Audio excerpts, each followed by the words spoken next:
Welcome back to Newsnight. So a crisis looms in the education sector, with Basic Education Principal Secretary Belio Kipsang announcing that primary and secondary schools in the country require an additional 43 billion shillings for capitation. Other than the PS, who tabled the budget estimates for the financial year 2023-2024 before the National Assembly Education Committee and Research, his higher education counterpart Beatrice Inyangala, who's here with me tonight, told the parliamentary watchdog that public universities must source for their own funding, with the current university debt standing at 61.1 billion shillings. Seth Olale followed the proceedings. Despite the overall budget allocation for basic education registering a 5 billion shillings net increase from 130.5 billion shillings in the financial year 2022-2023 to 135.5 billion for the financial year 2023-24, the additional funds are still not enough to address a looming funding crisis in primary and secondary schools in the country. Does this school have 1, 2, 3? While appearing before the National Assembly Departmental Committee on Education and Research to table the 2023-24 financial year estimates on revenue and expenditure, Basic Principal Secretary Belio Kipsang said the ministry has a 43 billion shillings deficit that will adversely affect the quality and standard of middle and lower education. For a very long time, the schools have been going through a lot of suffering in terms of the amount that we have allocated.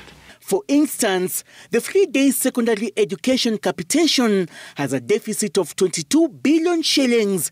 The current enrollment of 3.9 million students at the rate of 22,244 gives a total requirement of 87.6 billion shillings. The proposed allocation for 3-day secondary education capitation is 65.4 billion and can only cater for 2.9 million learners.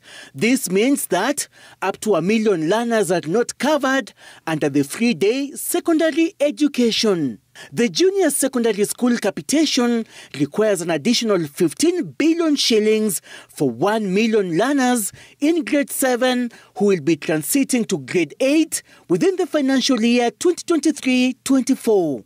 Originally in the PPS, it was 4 billion shillings, 4.2.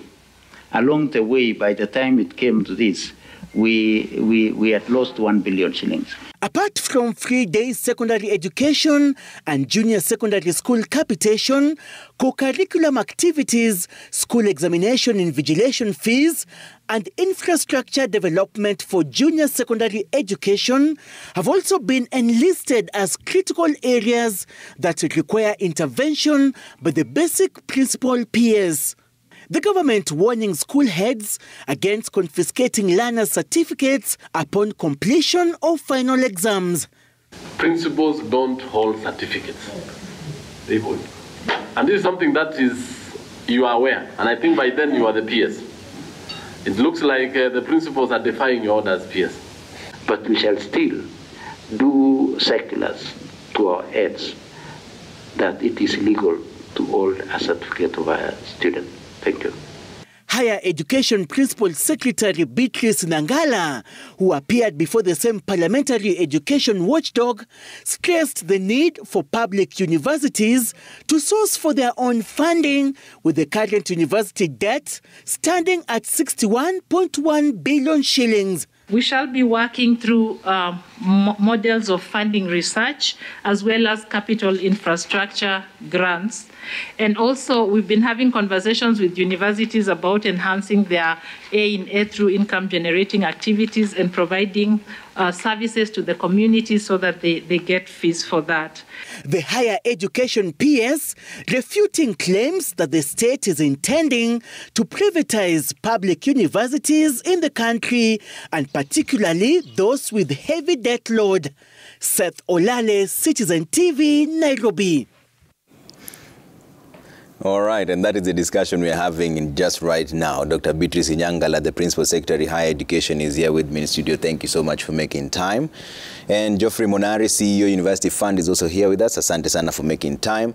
Dr. Vincent Gaido, Secretary General, NAPUC, which is National Association of Private Universities of Kenya. Thank you for making time. And Professor Robert Gateru, Vice Chancellor, Riara University. Asante sana for making time. And Dr. Gaido, I'll start with you. What is your concern with the new university funding model? Thank you very much. I come representing the National Association of Private Universities in Kenya. NAPUC is an association of private university owners. Private universities, just like government universities, have owners. They have the founders, the sponsors. So these are consortium of private university owners. Our concern is to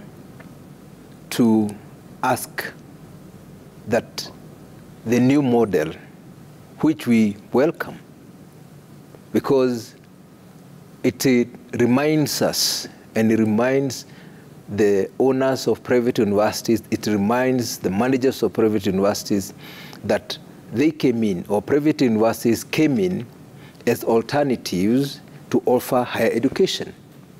And in their formation, there was no single indication that among the revenue sources of private universities was government money.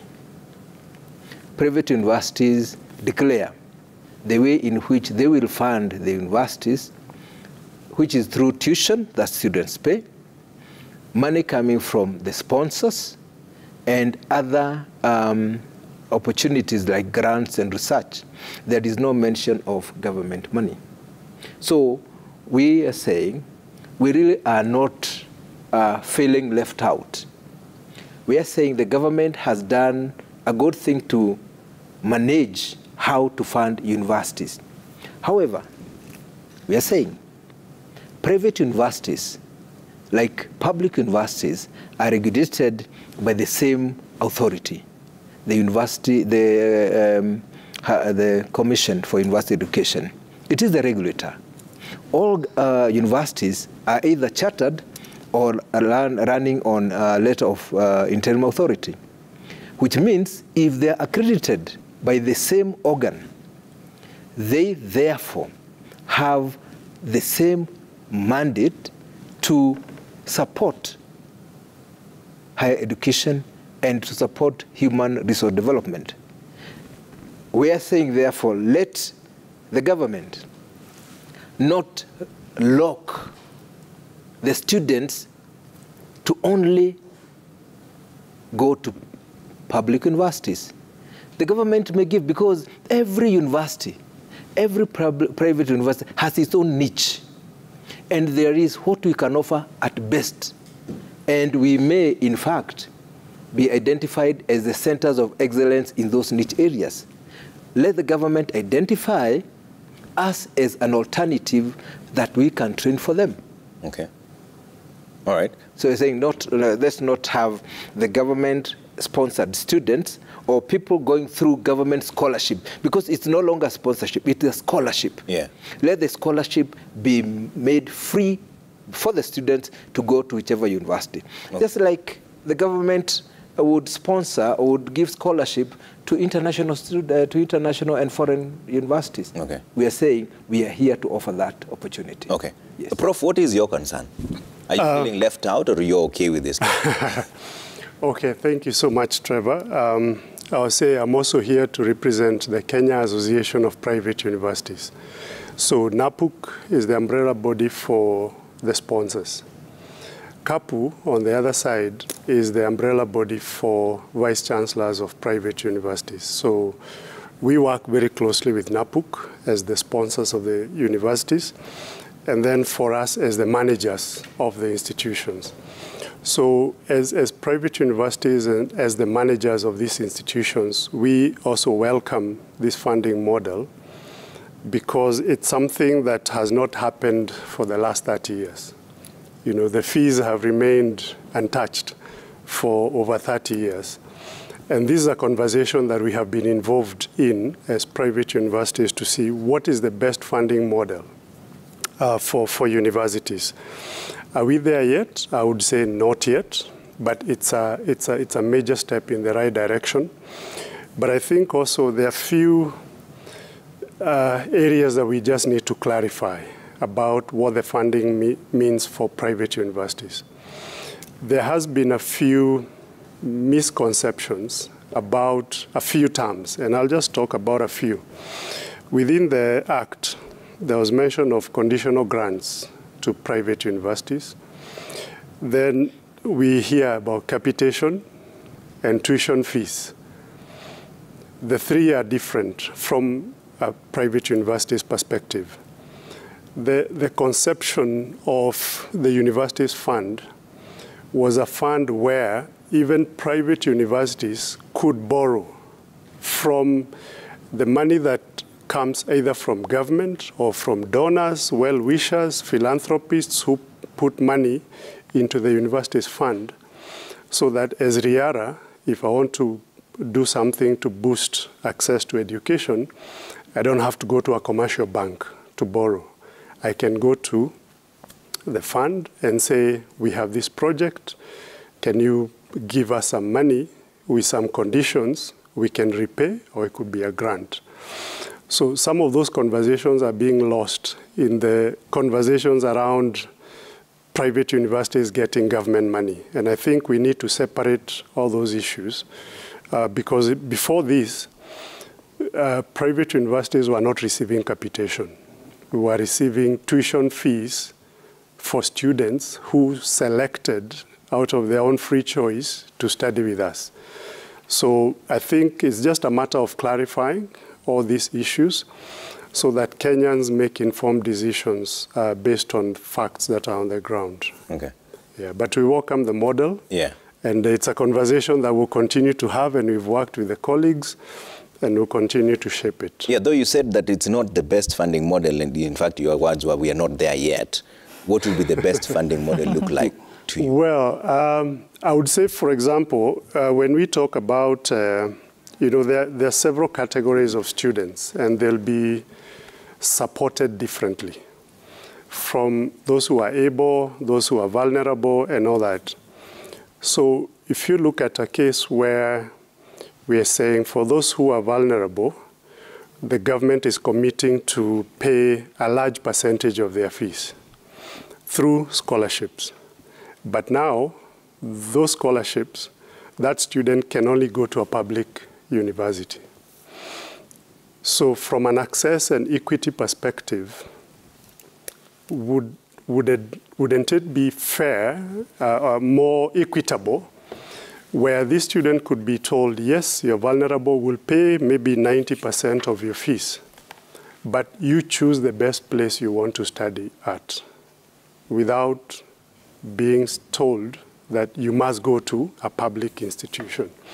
So these are some of the gaps that we need to continue to engage in, because the bottom line should be equitable access to quality education for all the students.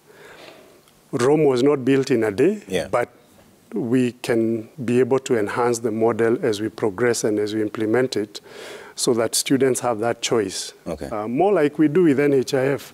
If I choose to go to Aga Khan, I know government will pay just this amount for me at Aga Khan. If I choose to go to KNH, the same.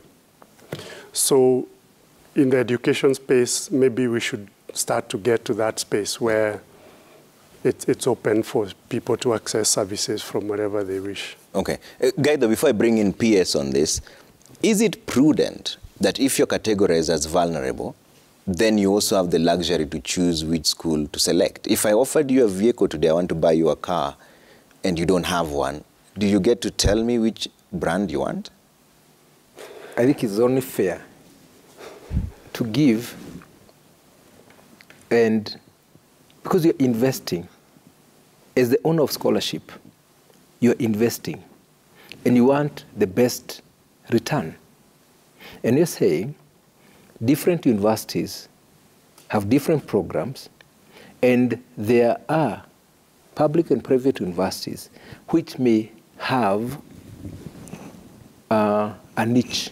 They may be the hub. They may be the best offering that particular program. For example, as I said, I'm representing private universities. If you look at Strathmore, Strathmore has its niche in business and accounting. A student who is vulnerable and wants to pursue business and accounting, and Strathmore is the center, why wouldn't you support that child to go to the hub? If you look at all private universities, each has its own niche. Okay. You go to Riara, you'll find they have law. You go to Mount Kenya University, they have health sciences. You go to Daystar, communication, mass communication. You go to USIU, they are good in international relations. If you want really to train human resource, and you should not tie them. Okay. Yes, the vulnerable should be allowed to also enjoy those quality facilities that are being enjoyed by those who can afford. All right. Yeah. P.S., what is the thinking of this model of funding that seems discriminatory from what they're saying? Because it is true, everyone should be given a chance. If I pick this university, even if it is private or public, the government should be able to support me rather than limit my options. Trevor, to begin with, I want to thank my colleagues whom I have worked with for a long, long time, Professor Geteru and Gaitho, because they have appreciated this model. This is a good model. The aspect of discrimination does not come in at all, not in the model. We're talking about a different thing here. It's about ownership. So the government owns public universities, and the government offers scholarships to students who wish to pursue education in public universities. We are very grateful to our colleagues who have invested in private universities. They own the private universities. And so for those students who wish to pursue their programs in private universities, the ownership should also bear some responsibility in terms of offering scholarships. So the model is actually very robust, as you can see. Isn't it discriminatory, though? There's no discrimination. Why would you force me just because I'm vulnerable to go to a public university? And if I want to go to a private university, why don't you facilitate me to go to the private university? Because like they're saying, it might have a niche. It's good at something. And that's what I want. We want the best. We are encouraging our investors in the private universities to offer scholarships to these students who choose to go to private universities as part of the support. And these students will still apply for loans. They will be vetted. And if they are vulnerable, depending on the degree of vulnerability, they will get a very large scholarship. Yeah. Yeah. Monari, do you see the quagmire here, where they're saying that it seems a bit discriminatory, where you're not giving the same platform to everyone? I think to answer your question, I will want to go back to where we are and where we have come from, so that I can give a broader picture for us to understand. The education system in this country, the higher education, we started giving loans in 1975. Before that, education was extremely free.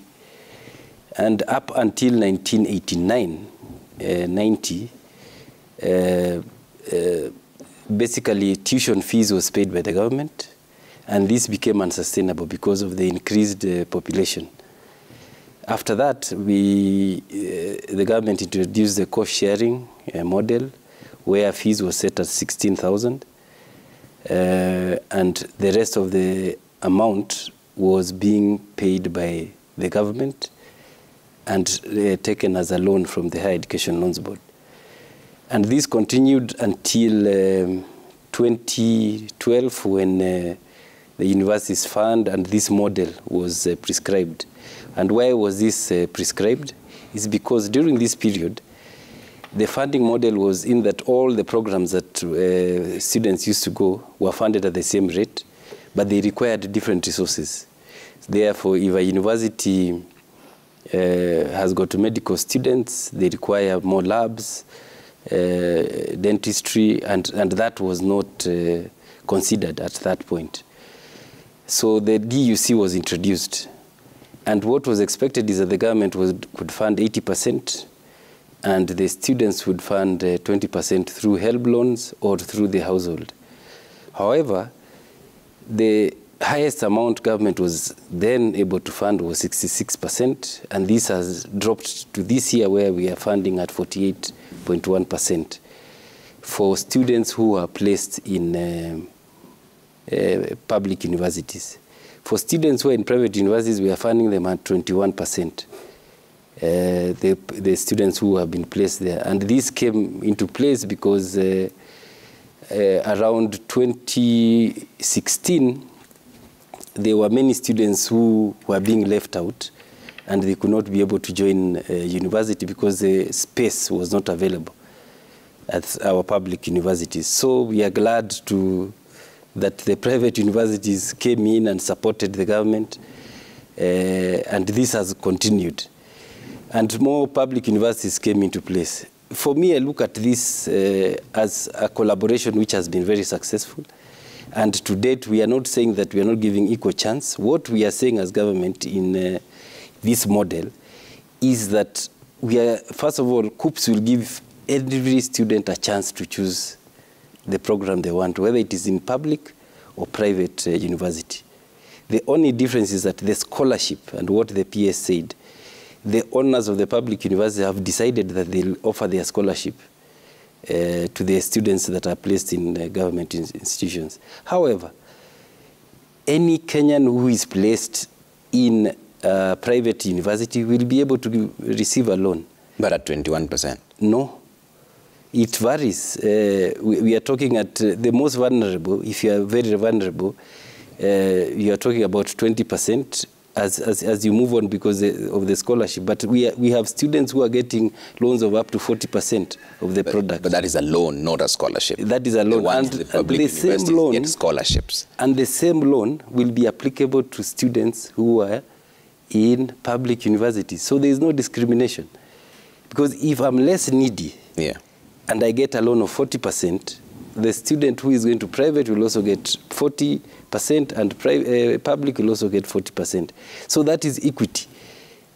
And that means that my economic situation at that point will be able to support me. The other thing, and which we are not saying that we are going to stop anyone from getting, that is the private universities, there are many philanthropic institutions out here who can still give scholarships if it's not the owners.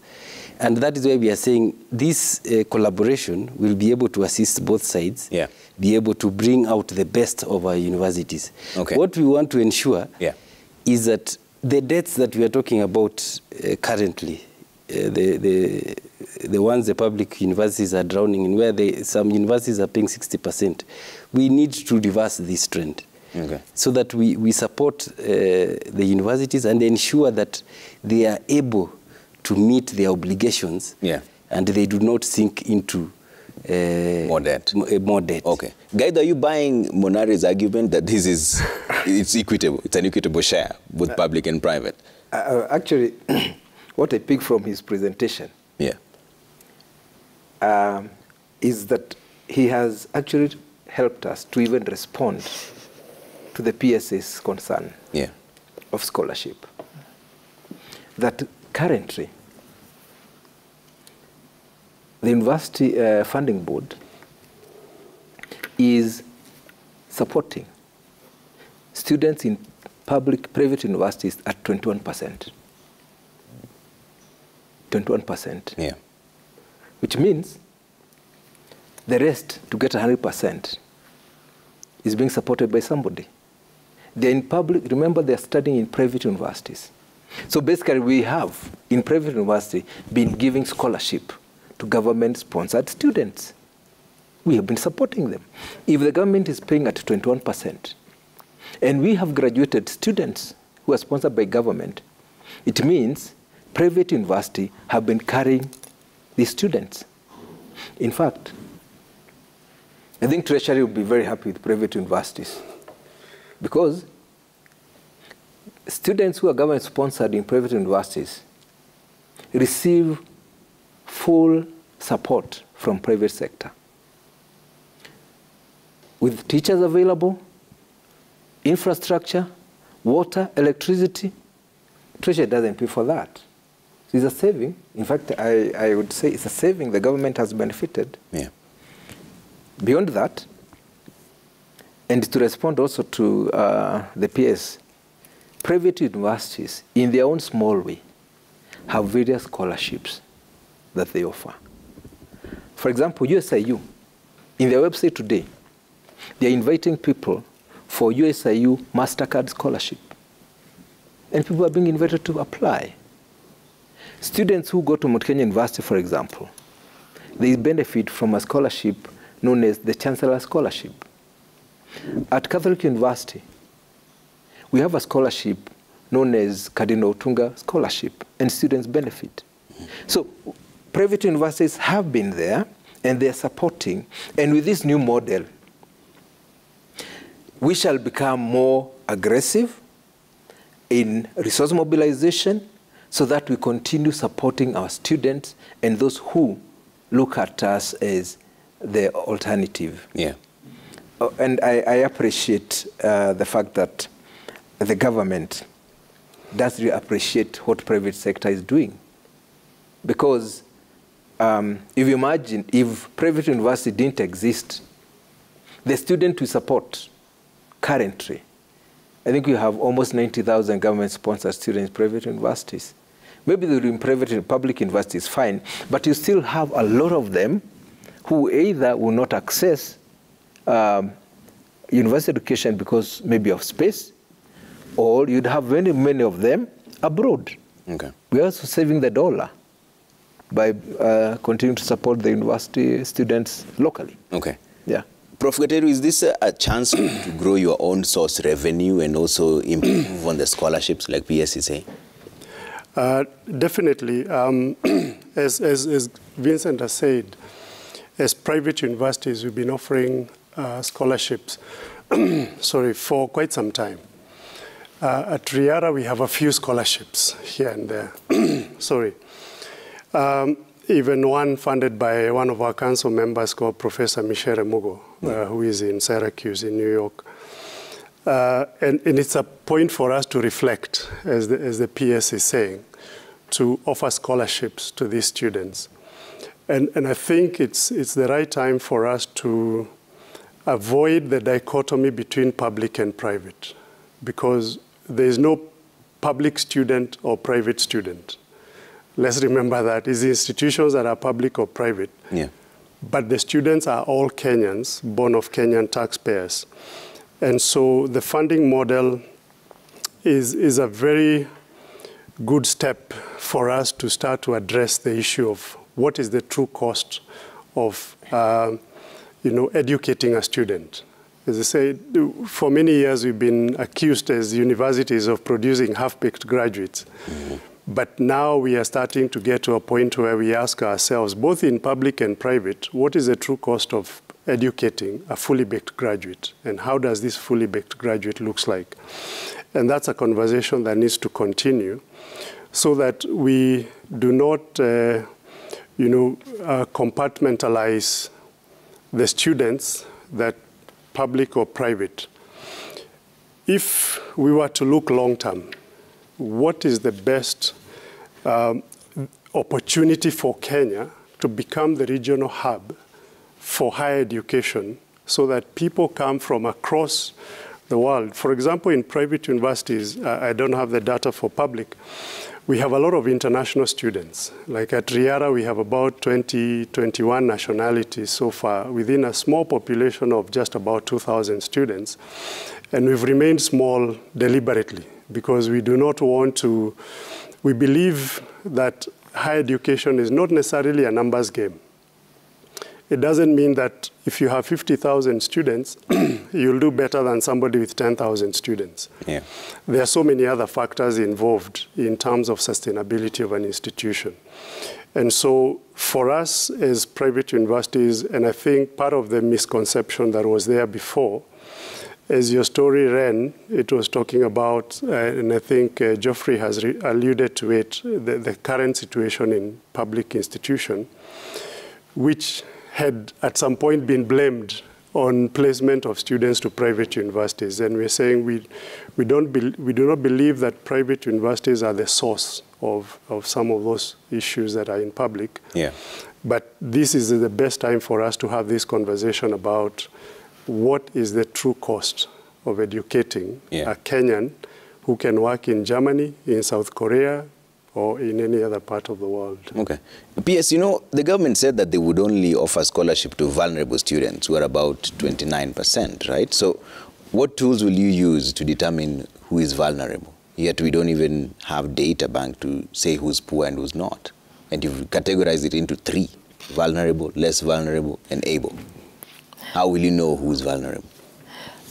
Allow me to break that further, and also to clarify that the government will support all students fully using the loans and the scholarships. In fact, the model is known as variable scholarships loans based on means testing.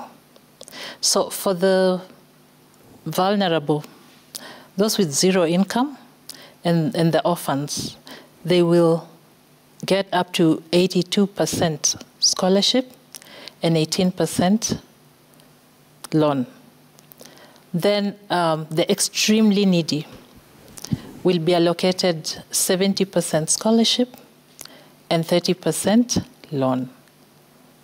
Then the other category is the needy, because there are different levels of needs. And this will be eligible for 53% scholarship and 40% loan. Their families will only cater for 7% of the cost of the program. Then for the less needy, they will still be eligible for a scholarship, 38% of the cost of the program, and a loan of 55% of the cost of the program. And their families will still only meet 7% of the cost of the program. So it's just varying the levels of scholarship and loan, so that the more able have a heavier loan burden, and the less needy have better scholarships, higher levels of scholarships. Yeah. And of course, the vulnerable and the extremely needy will not bear any cost of the program. The question is, how do you know? Yes, that one so I'm going there. I had to give the background because you had framed it like only the vulnerable will get scholarships. But so I wanted to clarify that everybody will get. So over the years, HELB has developed and applied a means testing instrument, which determines the level of need. And this instrument is linked to various databases. So in this instrument, there are about 8 parameters that are considered. One of the parameters is the family background, whether one is an orphan, single parent, guardian, both parents, that's one. Then also whether they are marginalized or not, whether they are living with a disability, the size of the family, how many children, age of parents, school type, previous school type. Did they go to a private university, a private school, or a public school? And many more. You can also come in and talk about this means testing instrument. So the point is that this will be refined. We'll have discussions, we'll have public participation, we'll get input, and continue to refine this so that everybody understands what parameters are going into this instrument and how they are going to affect the way we determine the level of need. Yeah. But so far, it has been working. Okay, but Monari, isn't it open to manipulation? Because we know very well that in this country, data is one of the hardest things to verify. Because I could come in, answer all those questions, seem vulnerable, extremely vulnerable, but I'm not really vulnerable. How would you then tell? No, the means testing instrument that is applied by HELB also uses different databases to verify. HELB is linked to Kenya Revenue Authority to check the levels of income. They are also linked to NHIF, NSSF.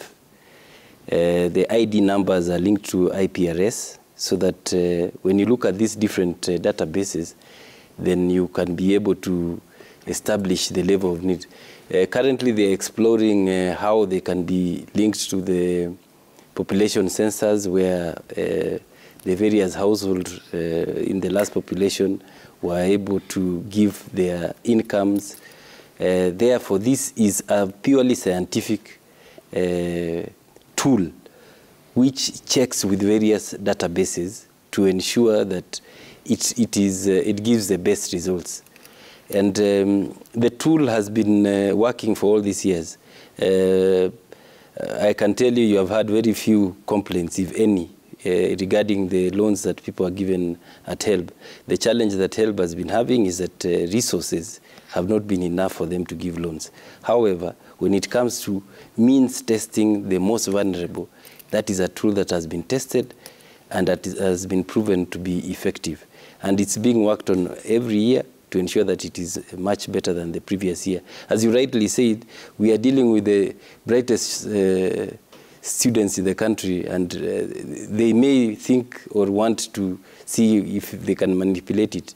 I can assure you that this is a tool that has stood the test of the time. Because one of the issues that will be difficult to deal with is a single parent parameter. We know very well that there are some single parents. It is true that some single parents are even more able than both parents combined anyway. Yes. So how then do you decide on that? Let me ask you, Trevor, for example, if it's a single parent and this child went to a private school, maybe sponsored by Robert here, Riara Primary, and then after that went to Riara Girls, isn't that an indication, even if it's a single parent, that these are people who are able? But also there are certain times we see that an organization can decide to sponsor a student who actually comes from a very needy background, but take them to private institutions. That doesn't mean that they're able. Yes, and if you look at that form, those are the questions that you asked. Who sponsored the education? Is it a guardian or is it a foundation? And you give the details and they are verified. Okay. Therefore, irrespective of how you are funded, this is information that you should be able to provide as a student so that you are given your correct amount. Okay. Yes. If I might just come in also briefly. So the income bands are also very important in these means testing instruments. And they are also moderated.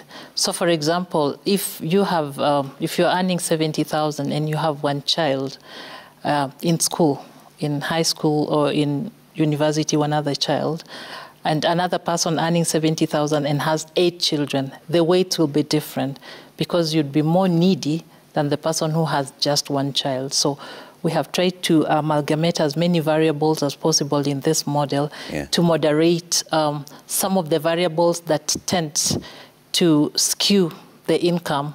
Yeah. So it's very sensitive to all the variables. We're also looking at the courses.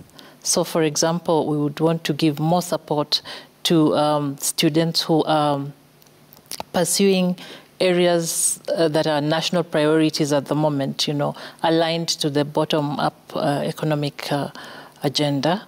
And so it may be STEM, but is it a STEM that is aligned to the bottom-up agenda for now? Creative economy, for example, is an area that is very critical. So those weights will also help us to support human resource development for the agenda and the economic blueprint. So PS, you're confirming here tonight that you're not going to discriminate against the private universities, because most of them we've spoken to, and the professionals who are here have just been kind not to tell you that they feel discriminated against. They have not been discriminated against. They know that we have had conversations with them.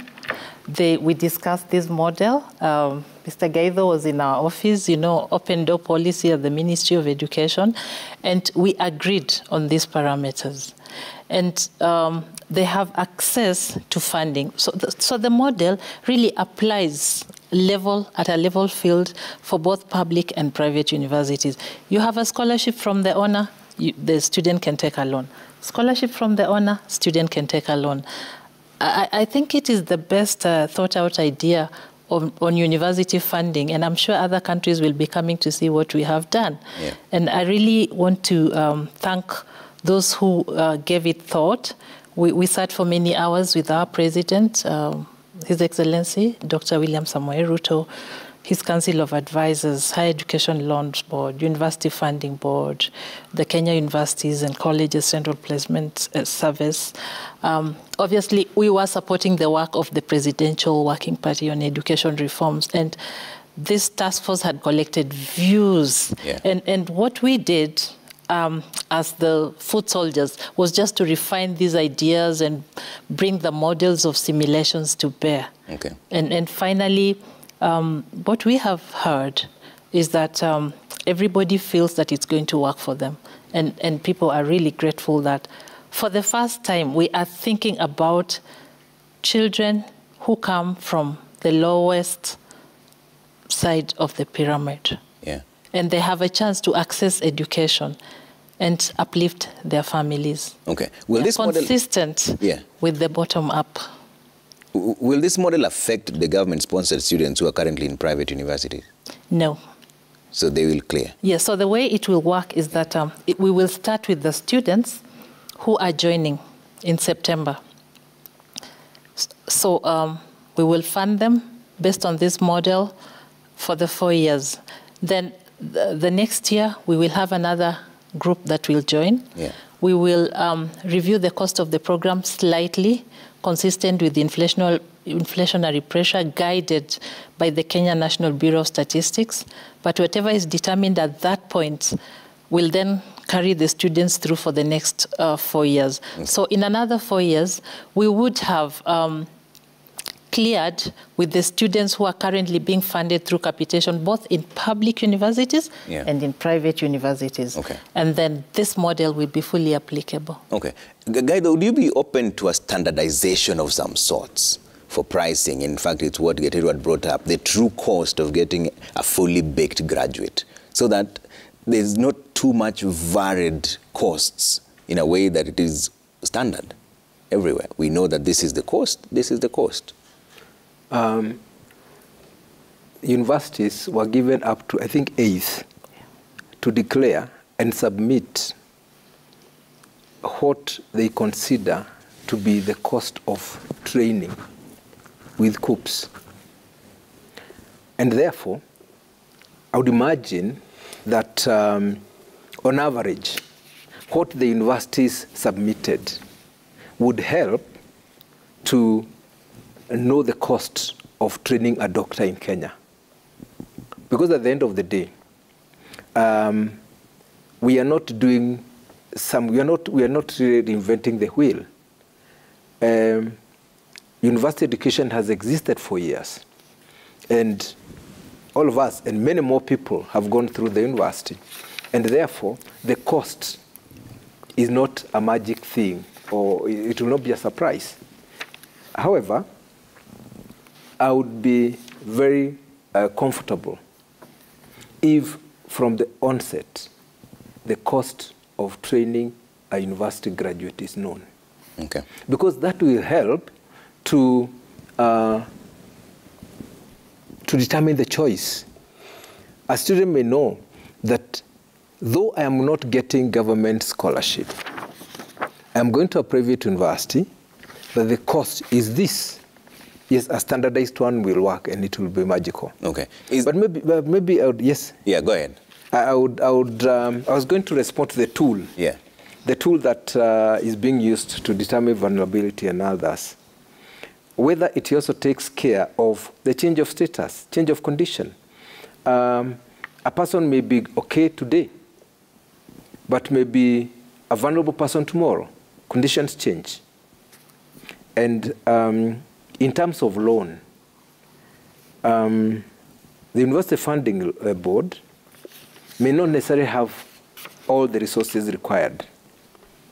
But I would ask whether it is possible for the government to guarantee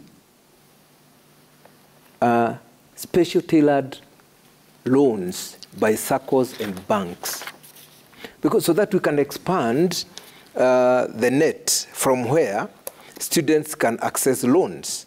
Because if we are to go to him, to the University Funding Board, he may not have the resources. Just like it is clear, HELB does not have sufficient resources.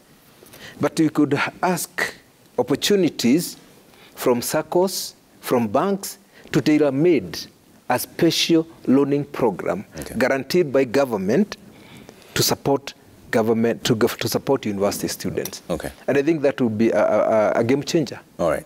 And everybody will have the opportunity. Okay. I have to take a quick break. When we come back, we'll still continue this discussion and at least see your feedback. There's a lot of it coming through. We'll read some of them